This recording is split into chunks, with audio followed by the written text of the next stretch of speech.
ప్రపంచ కార్మికుల దినోత్సవ మేడేను మందమర్రి ఏఐటీయూసీ ఆధ్వర్యంలో ఘనంగా నిర్వహించడం జరిగింది. దీనికి ముఖ్య అతిథులుగా సింగరేణి క్యాలరీస్ వర్కర్లు యూనియన్ ప్రధాన కార్యదర్శి కొర్మి రాజ్ కుమార్ పాల్గొన్నారు. ఆయన మాట్లాడుతూ 1886 సంవత్సరంలో అమెరికా దేశం చికాగో నగరం హే మార్కెట్లో 8 గంటల పని హక్కులకై కార్మిక వర్గం వేలాది మందితో ప్రదర్శన చేస్తున్న సందర్భంలో అక్కడి పోలీస్ సైన్యంచే ప్రదర్శనకారులపై కాల్పులు చేయడంతో వందలాది మంది కార్మికులు ప్రాణాలు రక్తపు మడుగులు అమరులయ్యారు.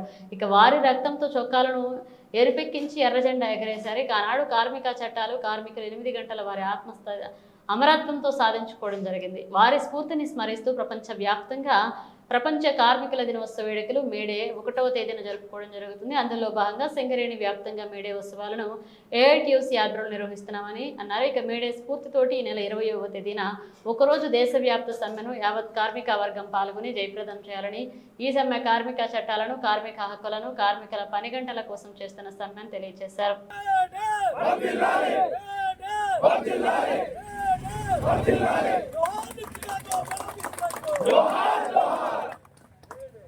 जोहार चिकागो हमारा वीरुలకు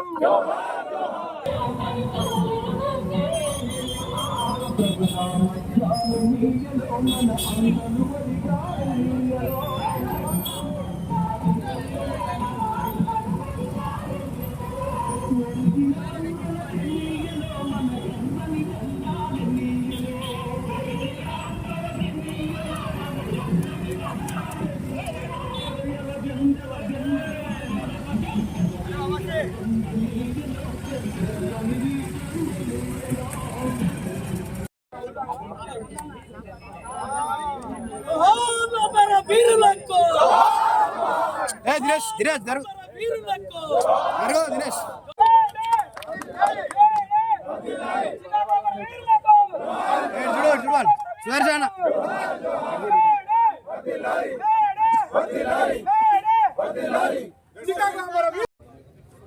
ఈరోజు ప్రపంచవ్యాప్తంగా కులాలకు మతాలకు అతీతంగా జరుగుతున్న కార్మిక వర్గ పండగ ఒకే ఒక పండగ ఈరోజు మేడే. మీరు చూడండి, ప్రపంచంలో ఉన్న అన్ని దేశ కార్మిక వర్గం ఈరోజు మేడను జరుపుకున్న సందర్భాన్ని మనం గమనించాలి. అసలు ఈ మేడ ఎందుకు వచ్చింది? 1886లో ఏదైతే చికాగోలోని హే మార్కెట్లో కార్మిక వర్గానికి యజమానులకు మధ్య జరుగుతున్న పోరాటంలో పోలీసులు చేస్తున్న పాశవిక దాడి పైన కార్మికులు మరణించిన సందర్భంలో, తిరుగుబాటు జరిగిన సందర్భంలో ఈరోజు 8 గంటల పని దినానం వస్తే దాన్ని అమలు చేయడానికి కూడా ఈరోజు భారతదేశంలో చాలా కాలం పట్టింది. అందుకని ఇక్కడ ప్రపంచవ్యాప్తంగా జరుగుతున్న ఈ మేడేలో సింగరేణి కార్మిక వర్గం అంతా, సింగరేణి వ్యాప్తంగా కార్మిక వర్గం, అసంఘటిత రంగం, కాంట్రాక్ట్ కార్మిక వర్గం అందరూ పాల్గొంటా ఉన్నారు. ఇది ఈరోజు మేడే ఏదో జెండాలు ఎత్తుకొని ర్యాలీలు చేసుకొని చేస్తే కాదు. ఈరోజు ఏదైతే మేనేజ్మెంట్ చేస్తున్నా, అదేవిధంగా ప్రభుత్వం చేస్తున్న విధానాలకు వ్యతిరేకంగా ఏఐటీయూసీ మిగతా కార్మిక సంఘాలను కలుపుకొని రేపు రాబోయే రోజుల్లో పోరాటం చేస్తుంది. అందుకే మన ముందున్న తక్షణ కర్తవ్యం మే 20వ తేదీన ఈరోజు భారతదేశ వ్యాప్తంగా ఏదైతే కార్మిక వర్గ హక్కులను కాలరాచే 44 కార్మిక చట్టాలను 4 కోళ్లు చేస్తున్న యొక్క బీజేపీ ప్రభుత్వ విధానాలకు వ్యతిరేకంగా రేపు సమ్మె జరగబోతా ఉంది. ఆ సమ్మెను జయప్రదం చేసుకోవాలి. అదేవిధంగా సింగరేణి కాలేజ్ వర్కర్స్ ఎన్నికల ముందు కార్మిక వర్గానికి 44 హామీలు ఇచ్చింది. ఆ హామీలన్నీ నెరవేర్చడంలో ఏకైకంగా ఇప్పటికే ఒక 4-5 హామీలు కార్మిక వర్గానికి సర్కులర్ ద్వారా వచ్చింది. మిగతాయి కూడా చేసుకోవాలి.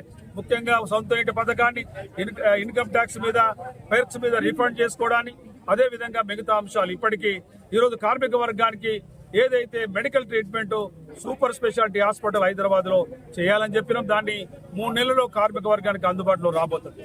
అదే కాకుండా కార్మిక వర్గానికి భారమైన విద్య, సిబిఎస్ఈ సిలబస్ ను కూడా ఈరోజు సింగరేణి కార్మిక వర్గానికి అందించాలని మనం కోరినాక వెంటనే ఈరోజు RG2లో ఉన్న సెక్టర్ 2లో 1, 2, 3 ఏదైతే కార్మిక వర్గానికి అందుబాటులోకి వచ్చింది, మిగతా ఏరియాలకు అందుబాటులో తేవడానికి ప్రయత్నం చేస్తా ఉన్నాం. అంతేకాకుండా మిగతా కార్మిక వర్గాలకు సంబంధించిన ఏదైతే ఈ రోజు మన ముందున్న తక్షణ కర్తవ్యం నూతన బొగ్గలను రాకుండా, పర్మిషన్స్ రాకుండా, అండర్ గ్రౌండ్ బాయిలు రాకుండా, లేకపోతే ఏవైతే గతంలో మన 2 బ్లాకులు వాళ్ళకి ఇచ్చినాయి అవి మళ్ళీ మరి తీసుకోకుండా సింగరేణికి ఉనికి లేదు. అందుకని వీటన్నిటి కోసం రాబోయే రోజుల్లో ఏఐటీయూసీ పోరాటాలు చేస్తుంది. అవసరమైతే ఈ మేనేజ్మెంట్ మీద, ప్రభుత్వాల మీద అన్ని కార్మిక సంఘాలను కలుపుకొనైనా రేపు రాబోయే రోజుల్లో కార్మిక వర్గ పోరాటాలను లేకపోతే హక్కులను సాధించే క్రమంలో మేము అన్ని వరుసల్లో ముందుంటామని మేడే సందర్భంగా నేను అందరికీ హామీ ఇస్తా ఉన్నాను.